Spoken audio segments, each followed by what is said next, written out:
Long ago, before the world learned to rush, when the air still carried the memory of songs sung by mountains and rivers answered when spoken to, there lived a hummingbird no bigger than a human thumb. Her feathers shimmered like drops of morning light caught in motion, green and blue and gold depending on how the sun touched her, and her wings moved so fast they hummed with a sound like a quiet prayer. She lived at the edge of a vast forest where ancient trees stood shoulder to shoulder, their roots woven together beneath the soil, as if they were holding hands in the dark. The forest was home to many creatures, from the tallest elk to the smallest ant, and each one knew their place in the great breathing rhythm of the land. The hummingbird spent her days visiting flowers, greeting each one as a friend. She knew which blossoms opened first at dawn, and which waited until the sun stood high. She knew the secret paths of the wind, and how to pause in the air as if time itself had stopped just to watch her. Though she was small, she was alert to everything. She noticed when the river ran a little lower than usual, when the leaves whispered differently in the evening, when the sky held its breath too long without rain. The other animals often overlooked her, distracted by their own size or strength, but the hummingbird listened, and because she listened, she understood. One dry season, when the days stretched thin and hot and the nights offered little relief, a strange smell drifted through the forest. It was sharp and bitter, nothing like the comforting scent of sun-warmed bark or ripe fruit. At first it was faint, but soon it grew heavier, pressing against the lungs of every living thing. Then the wind shifted, and far beyond the hills, a red glow appeared, flickering like an angry eye. The forest fire had been born. At first the animals did not panic.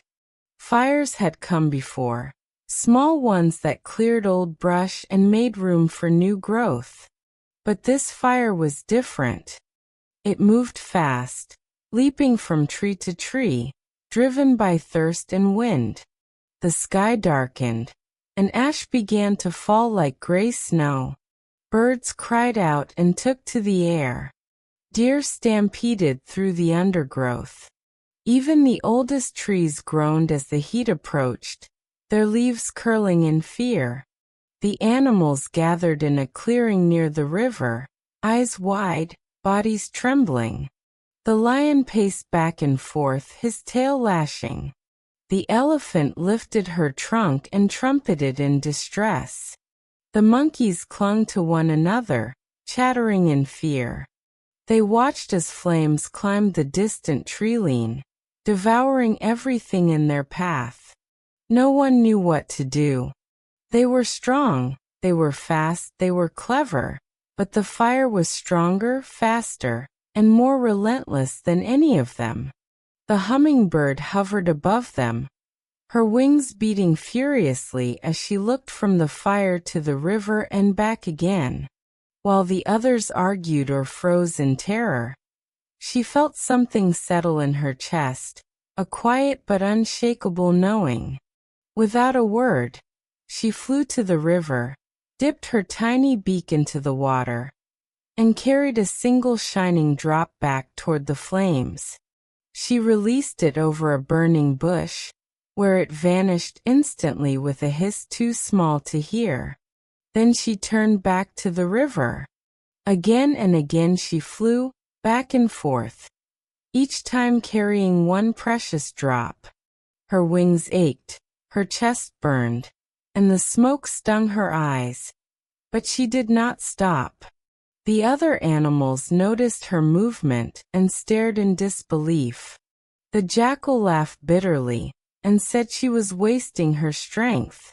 The bear shook his head and turned away. Even the elephant, wise and gentle, watched with sadness, certain the hummingbird's efforts could not possibly matter. At last the lion spoke, his voice heavy with frustration and fear. He called out to the hummingbird as she passed overhead, and asked her what she thought she was doing. She hovered in front of him for a moment, her wings a blur, her eyes bright and steady despite the smoke. In a clear, calm voice, she answered that she was doing what she could. Then she turned and flew back to the river once more. Something about her words lingered in the clearing. The lion felt it first, a small uncomfortable stirring in his chest. He had always believed that strength meant size, that power meant dominance. Yet here was the smallest creature he knew facing the greatest danger without hesitation. The elephant felt it too, a slow warmth spreading through her vast body, reminding her of the countless times she had used her strength to protect others. The monkey stopped chattering. The bear lifted his head. One by one, the animals began to feel the weight of their stillness. The fire crept closer, its roar growing louder, and the heat pressed against the clearing like a wall. The hummingbird kept flying, though her movements grew slower and her wings trembled. Seeing this, the elephant took a step toward the river. She filled her trunk with water and sprayed it toward the flames, creating a cloud of mist that cooled the air. The lion followed, using his powerful paws to dig firebreaks in the dry earth. The monkeys raced through the trees, carrying damp leaves to smother sparks.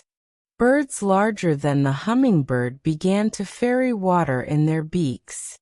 One action inspired another, and another, until the clearing was empty and the forest rang with effort instead of fear. The fire did not vanish instantly. It fought and crackled and tried to push forward, but it was no longer unopposed.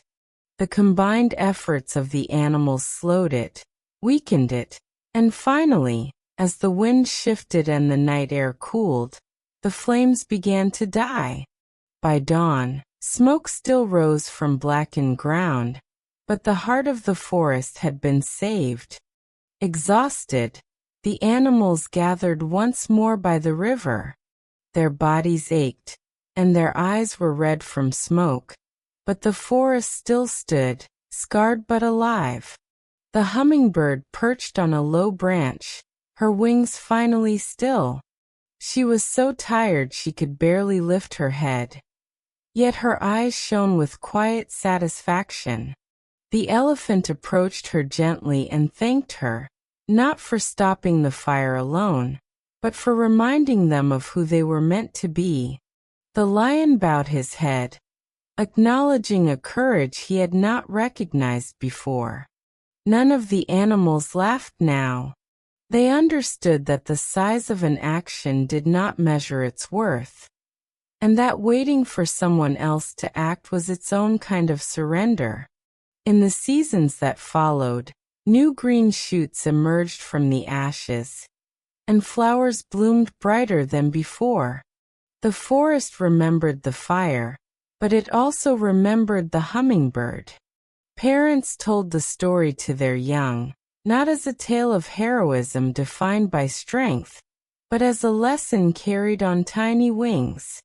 They said that when the world is burning, and the problem feels too big, the answer is not despair, but movement. Do what you can with what you have where you are. And if you ever see a hummingbird hovering over a flower, pausing in midair as if listening to something you cannot hear, it is said she is remembering that day, and reminding the world, drop by drop, that small acts done with love can change the course of even the fiercest fire.